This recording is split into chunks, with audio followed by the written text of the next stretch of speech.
أعوذ بالله من الشيطان الرجيم. بسم الله الرحمن الرحيم. نحمده ونصلي على رسوله الكريم والمهدي الموعود عليه الصلاة والتسليم وعلى آلهما وأصحابهما أجمعين. أما بعد، فقال الله سبحانه وتعالى في القرآن المجيد والفرقان الحميد. بسم الله الرحمن الرحيم. شهر رمضان الذي أنزل فيه القرآن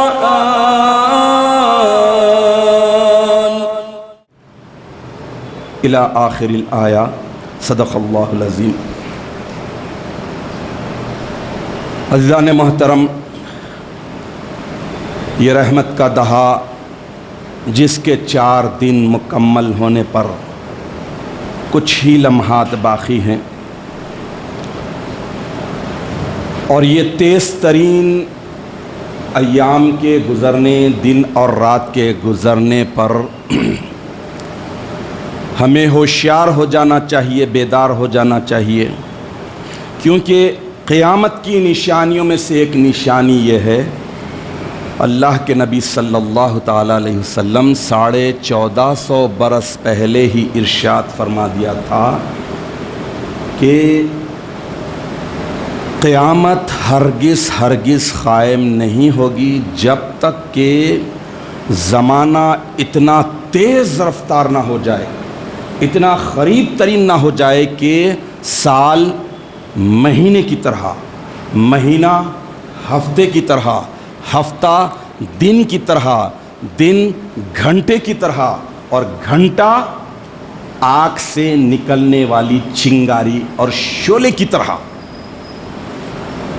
تو یقیناً آپ ہم سب ریئلائز کر رہے ہیں کہ جیسا کہ اس سال ہمارے چینل سے یہ بھی آیا کہ اتنے دن لیفٹ ہے رمضان کے لیے، 30 دن 29 دن فلاں ہوتے ہوتے اب رمضان المبارک آ کر بھی 4 دن، 74 دن مکمل.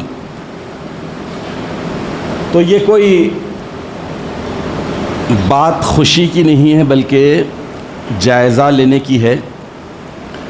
لیکن اللہ تبارک و تعالیٰ کی مہربانی، اس کی رحمت، اس کی شفقت کبھی بھی کم نہیں ہوگی. زمانے کی رفتار کچھ ہو جائے، قیامت سر پر کھڑی ہو جائے، سب کچھ ہو جائے، بس بندوں کو اتنا کرنا ہے کہ اخلاص اور محبت، تقوی اور پرہیزگاری کا کبھی بھی دامن نہ چھوڑے.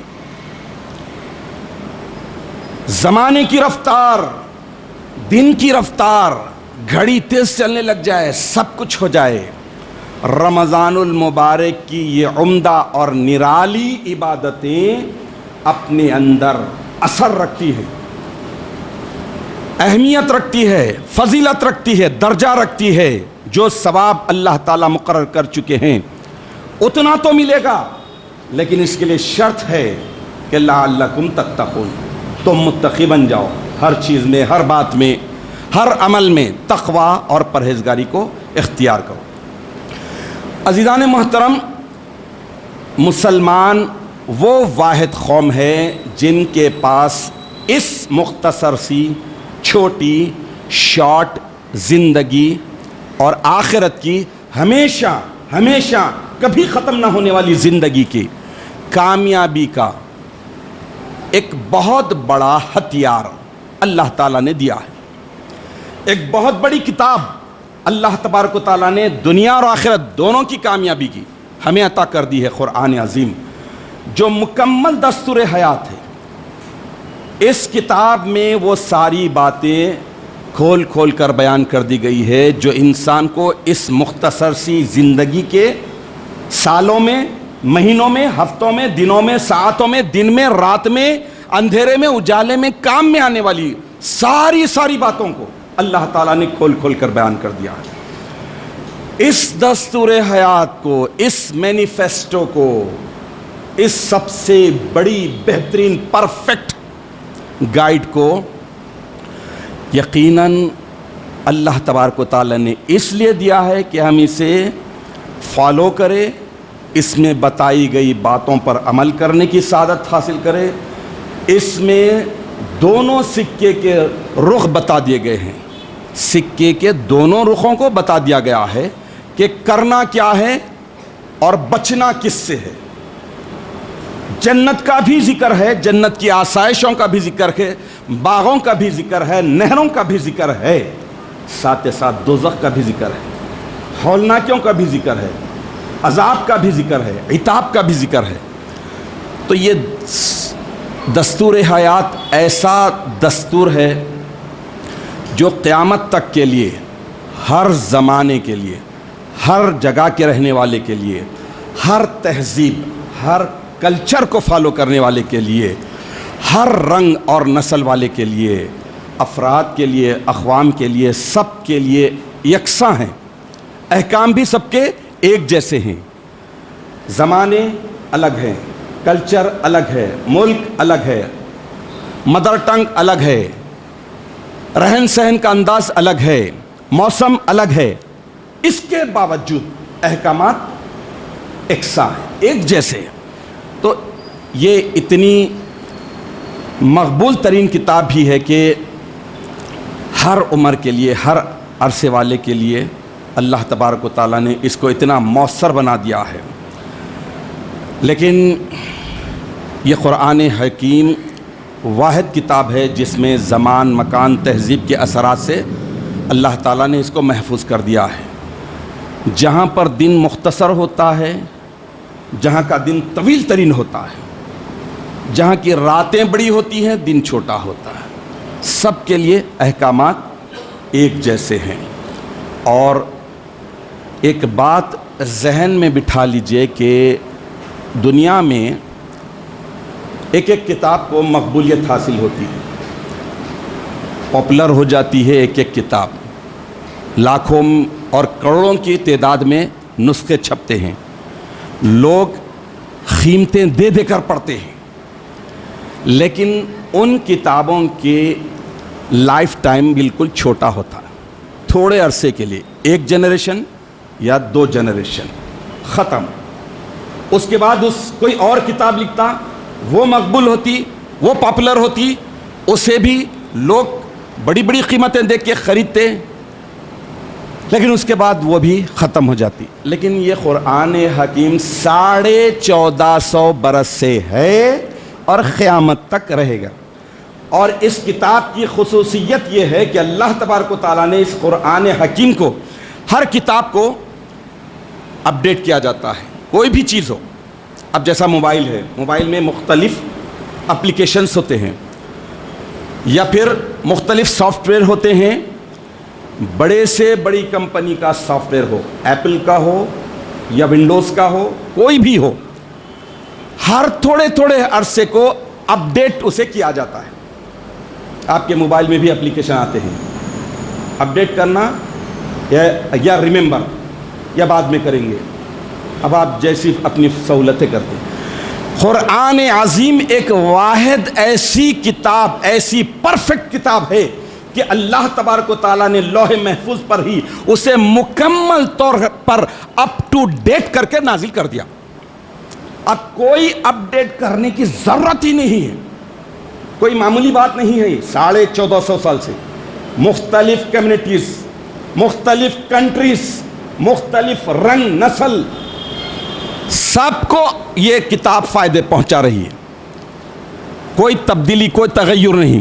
زمانے گزر گئے، حویلیاں، محلات پہاڑوں کو تراش کر پھاڑ کر بنائے جانے والی ہیں، پھر بھی وہ بھی تباہ فنا ہو جاتے ہیں، لیکن یہ اللہ کا کلام، جیسے اللہ لازوال ویسے ہی یہ کتاب بھی لازوال ہے۔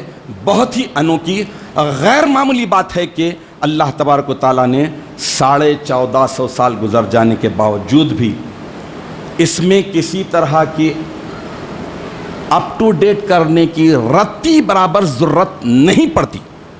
دنیا اور آگے کتنی چلے جائے، ترقی کتنی بھی کر لی جائے، لیکن اس کے باوجود قرآن عظیم ایک ایسی کتاب ہے، اور اس لوح محفوظ پر ہی اسے مکمل طور پر ہمیشہ کے لیے اپ ٹو ڈیٹ کرنے کا اللہ نے ذکر اس طرح کر دیا کہ انا نحن نزلنا الذکر و انا لہ لحافظون، بے شک اس قرآن کو ہم ہی نے نازل کیا ہے اور ہم ہی اس کی حفاظت کرنے والے ہیں۔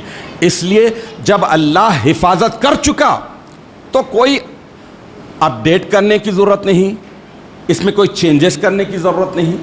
اسی لیے اللہ تعالیٰ اس قرآن حکیم کے تعلق سے بندوں کو اسی کلام پاک میں بار بار غور و فکر کی دعوت دیتا ہے کہ سوچو، غور کرو، آؤ ذرا آؤ مجھے پڑھو، مجھے سمجھو، مجھے جانو، اور اس کے بعد مجھ پر عمل کرو، تو پھر اس دنیا اور آخرت دونوں جگہ کی کامیابی، وکٹری تمہیں مل کر رہے گی، فلاح تم پا جاؤ گے، لیکن شرط یہ ہے کہ آؤ میرے پاس، آؤ مجھے کھولو، مجھے سمجھو، مجھے پڑھو۔ تو اس کے لیے ایک آیت شریفہ آپ کے سامنے رکھتا ہوں، غور و فکر کی دعوت جو قرآن جا بجا دے رہا ہے۔ ایک آیت شریفہ سورہ نساء آیت نمبر 82 ورسز نمبر 82، اللہ تعالیٰ ارشاد فرما رہے ہیں کہ افلا یتدبرون القرآن ولو کان من عند غیر اللہ لوجدوا فیہ اختلافا کثیرا، یعنی اس قرآن میں کیا تم غور و فکر نہیں کرتے کہ یہ غیر اللہ کی طرف سے نہیں ہے بلکہ اللہ کی طرف سے ہے، اور اگر غیر اللہ کی طرف سے یہ ہوتا لَوَجَدُوا فِيهِ، تو تم اس میں اختلافاً کثیرا، کثیر اختلاف پاتے، کثیر کنفیوژن پاتے، کانٹروورسی اتنی زیادہ ہوتی کہ تم خود بحران ہو جاتے۔ یہ اللہ کا فرمان ہے، افلا یتدبرون القرآن، کیوں تم بھلا غور و فکر نہیں کرتے، سوچتے کیوں نہیں؟ تو یہ دعوت دے رہے ہیں۔ تو غور و فکر سے ہدایت کے راستے کھلتے ہیں، اور اللہ تبارک و تعالیٰ غور و فکر کرنے والے انسان کی کیپیسٹی کے حساب سے اس کے لیے ہدایت کے راستے کھول کر کامیابی کے راستے پر اسے لگا دیتے ہیں۔ اسی لیے نبی اکرم صلی اللہ تعالیٰ علیہ وسلم نے ہمیں دو جہاں کی کامیابی حاصل کرنے کے لیے، اس دنیا میں اور آخرت میں جو ہمیشہ کی زندگی میں، دونوں جہاں میں کامیابی حاصل کرنے کے لیے دو بڑے ہتھیار، دو بڑے ذریعے، دو بڑے سورس ہمارے ہینڈ اوور کر دیے ہیں، ہمیں عطا کر دیے ہیں، دے دیے ہیں، دو بڑے سورس۔ وہ دو بڑے سورس کو اگر ہم اختیار کر لیتے ہیں تو غور و فکر کا جذبہ بڑھے گا، قرآن ٹٹولنے کی صلاحیت ہوگی، وقت نکال سکیں گے، سمجھ سکیں گے، پڑھیں گے، عمل کریں گے تو یقیناً اللہ تبارک و تعالیٰ نجات دلائے گا۔ چنانچہ جامع ترمذی کی حدیث نمبر 3786 3786 حضرت جابر بن عبداللہ رضی اللہ تعالیٰ عنہ سے مروی حدیث شریف ہے، وہ ارشاد فرماتے ہیں کہ میں نے حضور اکرم نبی مکرم صلی اللہ تعالیٰ علیہ وسلم کو حجۃ الوداع میں عرفے کے دن دیکھا، میں نے آپ کو یہ فرماتے ہوئے سنا۔ کون فرما رہے ہیں؟ موقع کون سا ہے؟ حجۃ الوداع کا، میدان عرفات کا۔ حجۃ الوداع کے موقع پر حضور اکرم صلی اللہ تعالیٰ علیہ وسلم نے امت کو انمول تحفے دیے ہیں، بہت بڑی بڑی نعمتوں سے سرفراز کیا ہے۔ تو حضرت جابر بن عبداللہ رضی اللہ تعالیٰ عنہ ارشاد فرما رہے ہیں کہ میں حضور اکرم صلی اللہ تعالیٰ علیہ وسلم کو عرفے کے دن دیکھا، میں نے آپ کو فرماتے ہوئے سنا کہ یا ایھا الناس، اے لوگو الرٹ ہو جاؤ، انی قد ترکت فیکم ما ان اخذتم بہ لن تضلوا۔ دیکھو لوگو، میں تم میں دو چیزوں کو چھوڑ رہا ہوں، اگر تم اسے پکڑ لو، لپٹ لو، حاصل کر لو، اختیار کر لو، لن تضلوا، تو تم ہرگز گمراہ نہیں ہوگے.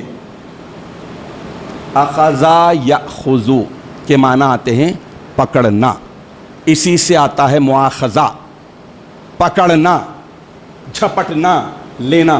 پکڑنے میں قوت، صلاحیت، گرفت اچھی ہونا پڑتا ہے.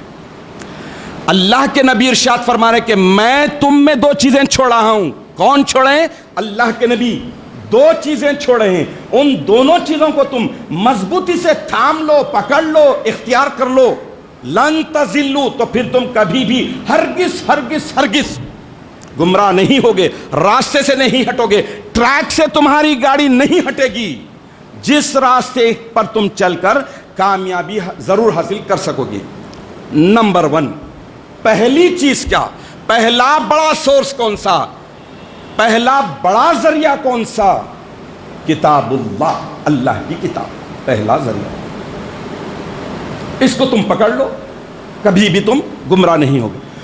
دوسرا ذریعہ وعطرتی اہلی بیتی، دوسرا ہے میری اہل بیت.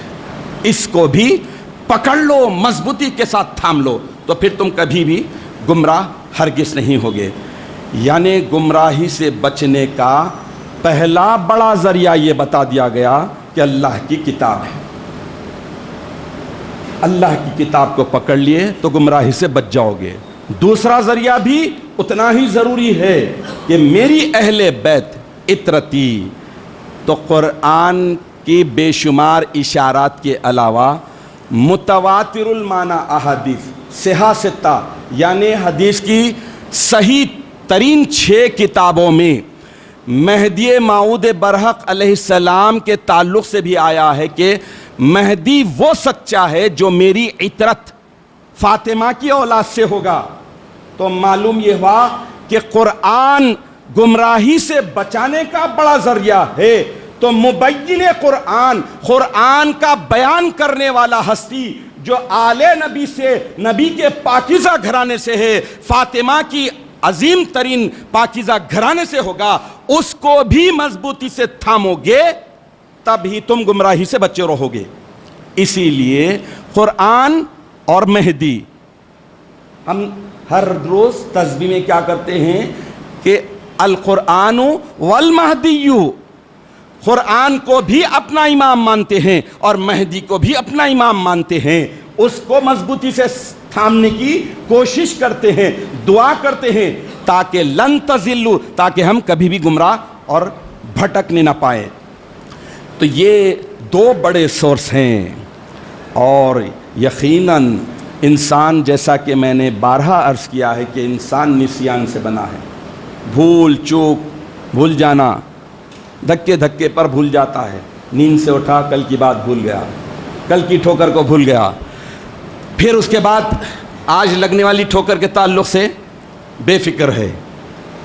ٹھوکر اسی کو لگتی ہے جو سنبھلنا جانتا ہے.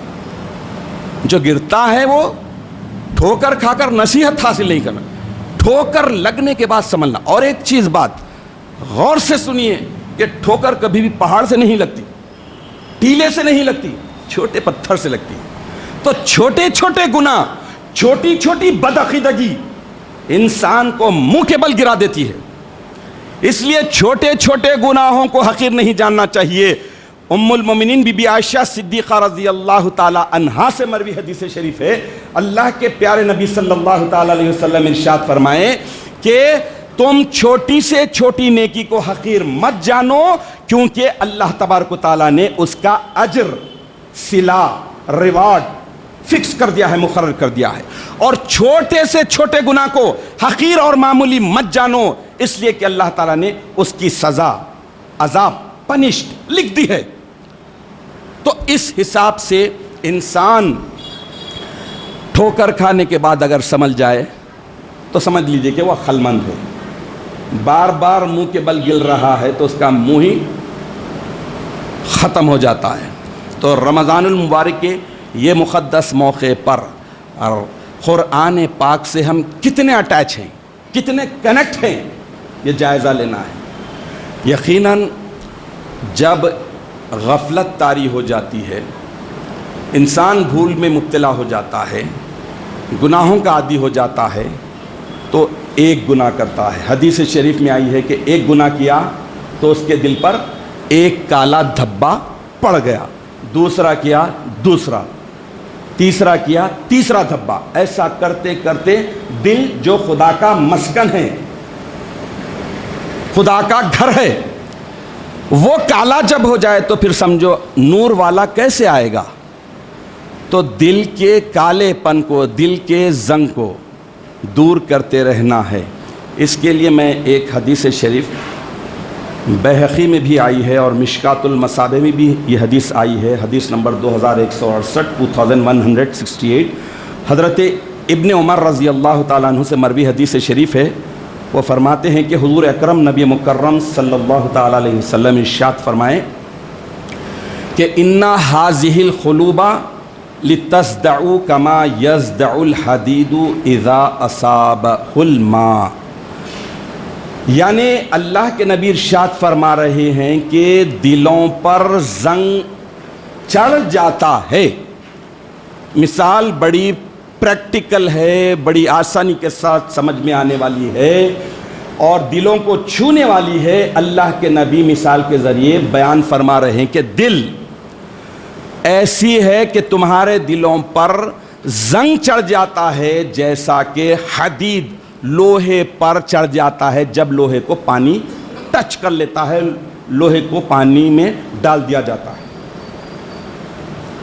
تو خیلا یا رسول اللہ, تو صحابہ نے عرض کیا کہ یا رسول اللہ پھر کیسا کریں, یعنی دلوں کا زنگ دور کیسے کریں.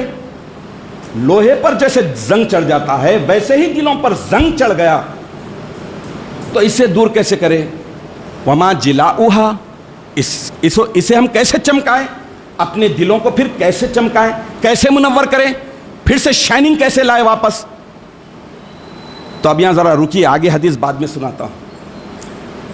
دیکھیے جب زنگ چڑھتا ہے تو کیسے کرتے ہیں, گھستے ہیں. کس سے؟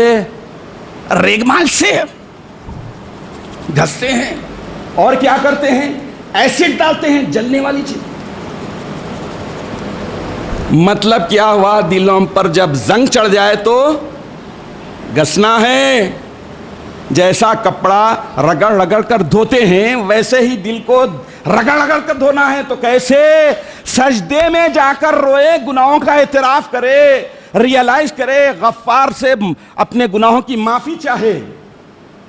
تو مطلب یہ ہے کہ لوہا جیسی مضبوط میٹل پر زنگ چڑھ جائے تو ایسڈ ڈالنا پڑے گا, رگڑنا پڑے گا, ڈال کے گھس گھس کے 1 وقت 2 وقت 4 وقت خوب گھسنا پڑے گا. اب اللہ کے نبی کا جواب سنیے. دلوں کو صحابہ نے پوچھا کہ یا رسول اللہ وما جلاؤ کا, تو پھر ہم اپنے دلوں کو کیسے روشن کریں, منور کیسے کریں, چمکائے کیسا, شائننگ لانا ہے. ہو گئے کالے, ہو گئے, زنگ چڑھ گیا, کیسے کرے. اللہ کے نبی نے ارشاد فرمایا کہ کثرت ذکر الموت, دیکھو گھسو, موت کو کثرت سے یاد کرو. یہ تمہارے دل کے زنگ کو دور کرنے والا پہلا نسخہ ہے. پہلا نسخہ, 2 نسخے اللہ کے نبی نے دیے, 2 باتیں دی. زنگ چڑھ گیا دل پر تو کس کو؟ موت کو. موت کو یاد کرنے کے بعد لذت ملتی چیزوں میں, بار بار موت سامنے آ رہی. کووڈ-19 میں کتوں کی ہوا اتری تھی, کتوں کی پنکچر ہو گئی زندگی, مر رہے ہاسپٹل میں, بورانیاں ماسک لگا کے منہ چھپاتے پھر پریشان ہے, بورانے, ارے انہیں مر گیا, انہیں اس کی ٹکٹ کٹ گیا, انہیں سٹک اٹک گیا, انہیں گیا, ارے میں کیا, ابھی رہنا ہے, ابھی دنیا دیکھنا ہے, ابھی بہت کمانا ہے, ابھی بہت بنانا ہے, بہت کمانا ہے, یہ سوچنے میں تھے. کتنوں کا ٹکٹ کٹا. تو موت کی ہیبت کیسی ہوئی. تو میرے سرکار محمد عربی صلی اللہ تعالی علیہ وسلم 70 مرتبہ دن بھر میں موت کو یاد کرتے تھے اور موت کو یاد کرنے کی تلقین کرتے تھے. تو گناہ جب زیادہ ہوتے ہیں, دلوں پر زنگ چڑھ جاتا ہے, تو کیا کرنا ہے؟ گھسنا ہے. کیسے گھسنا ہے؟ موت کو خوب یاد رکھنا. یہ ریگمال ہے, بہت بڑا ریگمال ہے, ایسڈ ہے یہ بہت بڑی, دلوں کے زنگ کو دور کرنے والی. اور دوسری بات ہے وہ تلاوت القرآن. اور دوسری چیز ہے جو دلوں کے زنگ کو گھس گھس کے نکالنا ہے. کیا ہے وہ؟ قرآن کی تلاوت، معنی اور مطلب کے ساتھ، مفہوم کے ساتھ، نور ایمان کے ساتھ، ایمان کے نور کے ساتھ، ڈوب جانے کے ساتھ۔ کیوں کہ سچے مومن کی نشانی بھی بتائی گئی ہے کہ اذا تلیت علیہم آیاتہ زادتہم ایمانا، جب ان پر تلاوت کی جاتی ہے اللہ کی آیات کی تو ان کا ایمان زیادہ ہو جاتا ہے۔ تو یہ نسخے ہیں دل کے زنگ کو دور کرنے کے لیے۔ ایک ہے موت کو کثرت سے یاد کرنا، اور ایک دنیا کی بہت بڑی حقیقت یہ ہے کہ موت جیسے بنیادی حقیقت کو سب مانتے، مومن کافر، عبداللہ بھی نرسمہ بھی، سب مانتے، لیکن سب سے زیادہ موت کو ڈینائی کرنے والے، اگنور کرنے والے انسان ہمیشہ سے۔ اسی لیے اللہ کے نبی صلی اللہ تعالیٰ علیہ وسلم ارشاد فرمائے کہ موت کو کثرت سے یاد کرو تاکہ دلوں کا زنگ دور ہو سکے۔ دنیا کی کتابوں میں قرآن چمکتا ہے، دنیا کی کتابوں میں قرآن چمکتا ہے، قرآن میں اللہ کا فرمان چمکتا ہے۔ عادت بنا لے جو تلاوت قرآن کی، عادت بنا لے جو تلاوت قرآن کی، اللہ کی نظر میں وہ انسان چمکتا ہے۔ تو یقیناً یہ رمضان المبارک کا مقدس مہینہ ایسا ہے کہ اس سے ہم اپنے آپ کو اور اپنے گھر والوں کو پابند بنائیں کہ قرآن سے جڑ جائیں، قرآنی تعلیمات کو سمجھنے کی کوشش کریں، عادت ڈالیں، بنائیں۔ بلکہ میرے پیارے آقا نے حکم دیا ہے اپنی اولاد کی تربیت کے لیے، ٹریننگ کے لیے۔ اب اس میں 3 باتوں کو حکم کے ساتھ فرمایا ہے۔ ادبوا اولادکم، اللہ کے نبی ارشاد فرما رہے ہیں، امیر المومنین سیدنا علی المرتضیٰ رضی اللہ تعالی عنہ و کرم اللہ وجہہ الکریم سے مروی حدیث شریف ہے، اللہ کے نبی ارشاد فرما رہے ہیں کہ ادبوا اولادکم علی 3 خصال، تم اپنی اولاد کو 3 چیزیں سکھلاؤ۔ ادبو، سکھلاؤ، حکم ہے، آرڈر ہے اپنی اولاد کو۔ اس لیے کہ دیکھیے جہاں پر کھیتی باڑی کو پانی نہیں دیا جاتا، نگہداشت برابر نہیں ہوتی، وہاں کھیتی خراب ہوتی۔ جہاں نسل کو تربیت نہیں دی جاتی وہاں نسل برباد ہو جاتی، تباہ ہو جاتی۔ اسی لیے اولاد کی تربیت پر خصوصی طور پر اسلام حکم دیتا ہے کہ اولاد کی تربیت اچھی کرو، بہترین کرو۔ تو اللہ کے نبی ارشاد فرما رہے ہیں کہ تم اپنی اولاد کو 3 چیزیں سکھاؤ۔ نمبر 1، پہلی کیا؟ حب نبیکم، تم اپنے نبی کی محبت سکھاؤ۔ محمد کی محبت دین حق کی شرط اول ہے، اسی میں ہو کمی، اسی میں ہو خامی تو سب کچھ نامکمل ہے۔ تو محمد کی محبت، نبی کی محبت ٹاپ پر ہونی چاہیے۔ محبت جب تک نہیں ہوگی، ذات سے محبت نہ ہو تو پھر ذات کی بات سے کوئی محبت نہیں ہوگی۔ تو اللہ کے نبی ارشاد فرمائے کہ تم اپنی اولاد کو 3 صفتیں سکھاؤ، 3 باتوں کی کا ادب سکھاؤ، بتلاؤ۔ پہلا کیا؟ نبی کی، تمہارے نبی کی محبت۔ نمبر 2، وہ حبی اہل بیتی ہی، نبی کے اہل بیت کی محبت بھی، یہ بھی دین کی ضروریات میں سے ہے، یہ بھی سکھاؤ۔ اور تیسرا ہے وہ قراءۃ القرآن، اور قرآن کی قراءت بھی سکھاؤ، قرآن پڑھنا بھی سکھاؤ، قرآن سمجھنا بھی سکھاؤ، قرآن پر عمل کرنے کی ترغیب دو۔ تو پھر سمجھ لو کہ تم اپنی نسل کی، اپنی اولاد کی حفاظت کر رہے ہیں۔ لہٰذا یہ رمضان المبارک کا مقدس مہینہ ہے، اس مقدس مہینے میں اس بات کی کوشش کرنی چاہیے، عہد کرنا چاہیے اپنے آپ سے، ہم اس بات کے لیے عہد کریں کہ اللہ تبارک و تعالیٰ نے دنیا اور آخرت میں کامیابی حاصل کرنے کا یہ جو دستور العمل مینیفیسٹو قرآن عظیم کی شکل میں ہمارے ہاتھوں میں دیا ہے، ہم اس سے لاپرواہی رتی برابر بھی نہ برتے۔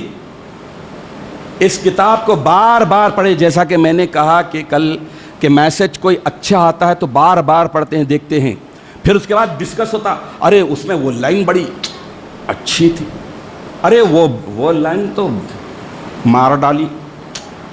ارے وہ وقت تو کیا شاندار تھا بھائی, کہاں سے چن کے نکالے نہیں معلوم. ارے قرآن پاک کے ایک ایک لفظ میں اتنی مٹھاس ہے, ایک ایک لفظ میں اتنی. اللہ تعالیٰ کتنا ارحم الراحمین ہے. 60-70 برس تک پورے چوے چھکے مار لے کے پوری بربادیاں کر کے آئے. آنے کے بعد اللہ کے بارگاہ میں پوری اخلاص اور محبت کے ساتھ ہے, خلوص کے ساتھ ہے. پوری بقیہ زندگی, پچھلی زندگی کو اللہ تعالیٰ معاف کر دیا within سیکنڈ. سچی محبت کے ساتھ, سچے خوف کے ساتھ, سچے عشق کے ساتھ بندہ آیا. 70 ماہوں کی ممتا رکھنے والا ہے, سب ڈیلیٹ کر دیا. تو اس رب سے ہم کبھی بھی مایوس کیوں ہو؟ اس رب سے ہم کبھی بھی دور کیوں ہو؟ اس رب کے کلام کو کیوں نہ پڑھیں جس میں لذت ہی لذت ہے, عزت ہی عزت ہے؟ اس کے کلام میں وہ ساری باتیں ہیں جو ہمارے مسائل ہیں, اس کا حل اس میں ہے. کیوں پریشان ہوتے ہیں؟ اپنی ہی کرتوتوں کی وجہ سے ہمیں پریشان ہونا پڑتا ہے. ڈھونڈیں اس میں اپنے مسائل کا حل ڈھونڈیں. تو یہ رمضان المبارک کا مقدس مہینہ ایسا ہے کہ ہر مخلص بندے کو جو سچی محبت کے ساتھ اللہ کی طرف اپنے دل کو لانا چاہتا ہے, اپنے دل کو پاک کرنا چاہتا ہے, تو اللہ تعالیٰ اس کلام پاک میں اس کے لیے یقیناً ایسی چیزیں رکھ دیا ہے کہ اگر ایک مومن بندہ اپنے دل کو کھول دینا چاہتا ہے تو پہلے اسے کرنا پڑے گا قرآن کھول کھول کر پڑھے. قرآن کھول کھول کر جب پڑھے گا تو پھر اس کا دل صاف اور شفاف ہو جائے گا. اللہ تبارک و تعالیٰ سے دعا ہے کہ الہ العالمین تو ہمیں اس بات کی توفیق عطا فرما کہ ہم جو روز القرآن والمہدی امامنا کا نعرہ لگا رہے ہیں, جو عود لے رہے ہیں, جو حلف اور قسم اٹھا رہے ہیں, اس پر مکمل طور پر عمل کرنے کی توفیق عطا فرما. پریکٹیکلی پورے اس پر اترنے کی توفیق عطا فرما. عمل کا پیکر بنتے ہوئے قرآن عظیم کو اپنا دستور حیات بنا کر اس میں بیان کی گئی پیاری پیاری باتوں کو, اچھے اچھے ورڈز کو, اچھی اچھی آیتوں کو اپنی زندگی میں اپلائی کرنے کی توفیق عطا فرما. اور جو عذاب سے, حساب و کتاب سے, قیامت سے ڈرایا گیا ہے, اس سے مکمل ڈرتے ہوئے ان ساری چیزوں سے محفوظ رہنے کے وہ سارے طریقوں کو بھی اختیار کر لے جو قرآن عظیم میں بتائے گئے ہیں. اے اللہ تو اپنے فضل سے اس رحمت کے دہے پر ہم تمام پر اپنی بے پناہ رحمت کی بارش فرما دے, ہمارے گناہوں کو بخش دے, درگزر فرما دے اور ہمارا شمار نیکوکاروں میں ہو جائے. آمین یا رب العالمین. وآخر الدعوانا ان الحمد للہ رب العالمین.